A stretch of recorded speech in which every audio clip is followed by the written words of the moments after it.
rediscovering the vision, the biblical vision of mentorship. And in my view, it is very important, particularly in Africa. Today, when I travel across the continent, and I do,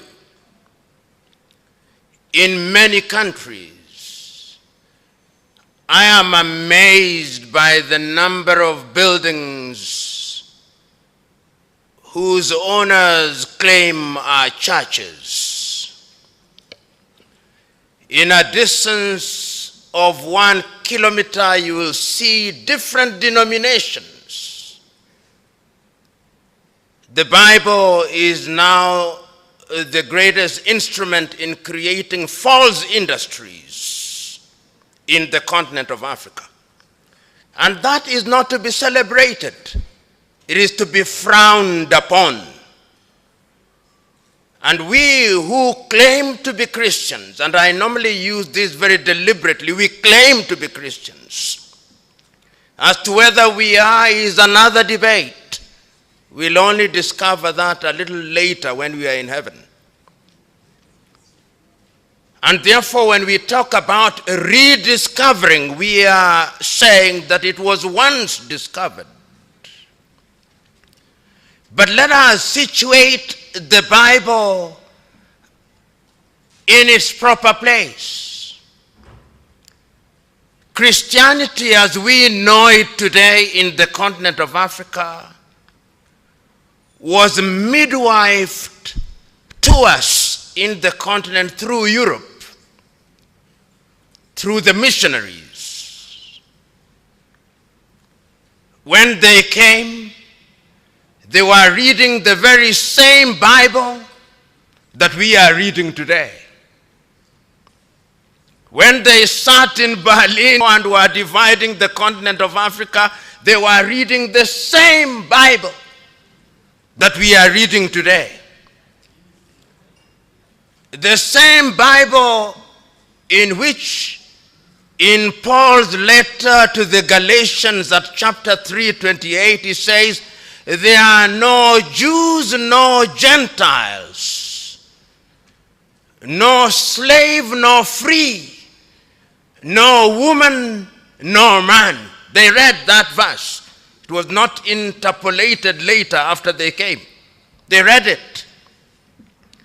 But they came here and conquered us. They came here and discriminated against us. The same Bible. They were being mentored by that very same Bible. They came here when they had divided the body of Christ. The English had appropriated the religion in 1534, and they now had their Anglican church complete with the monarch as its head. The Scots had appropriated their own, and they had the Presbyterian church. The Greeks had their Greek Orthodox. The Armenians, the Armenian Orthodox. The Roman Catholics were even bolder. They called it the Roman Catholic Church. So that even when they are in Uganda, it's not Ugandan Catholic Church, it is the Roman Catholic Church. And you are going there and you are saying you are Roman Catholic Church.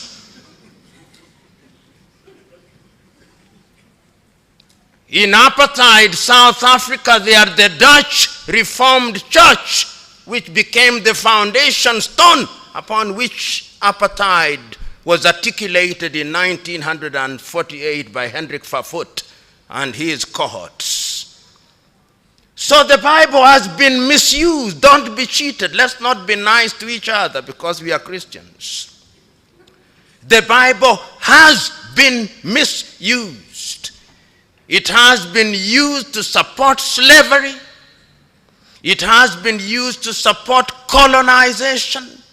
It has been used to pervert the truth. That is the Bible that we are saying we ought to rediscover. So when we are gathered here as Christians and we are talking about rediscovery of mentorship in the Bible, we must have a spirit that is a questioning spirit.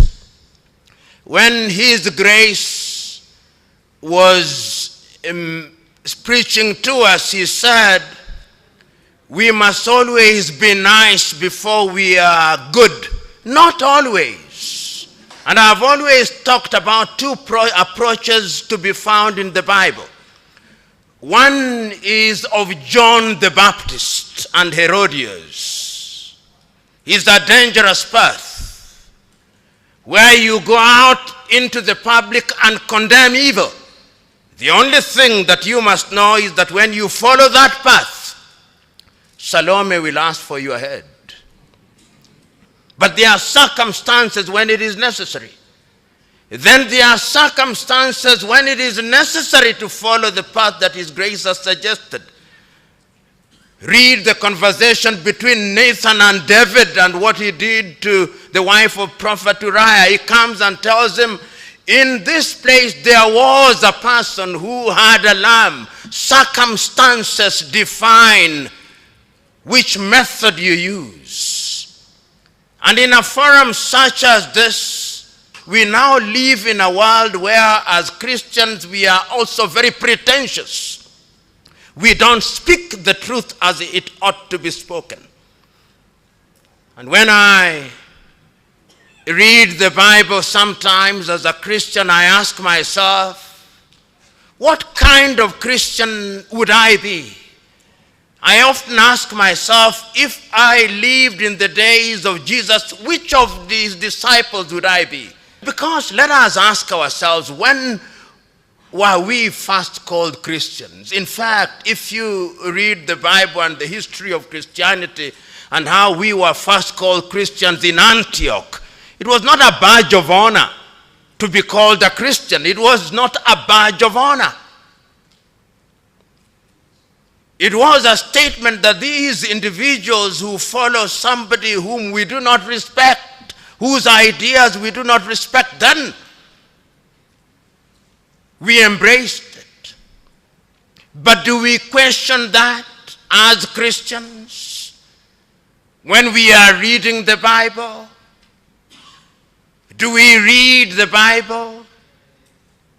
Many of us who make the claim that we are Christians are not good Bible readers, despite your best efforts and best intentions. I normally ask this test question to my audience rather lately, and I'll test it this morning to determine how effectively you read the Bible. When you read the book of Isaiah, chapter 6, it says that in the year that King Uzziah died, the Lord appeared unto Isaiah the son of Amos.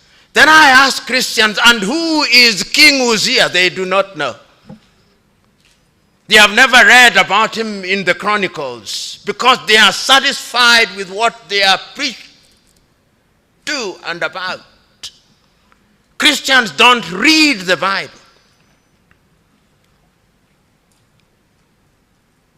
They read sections of the Bible. And one of the instruments that has now made Christians not read the Bible is social media. They Google a particular section.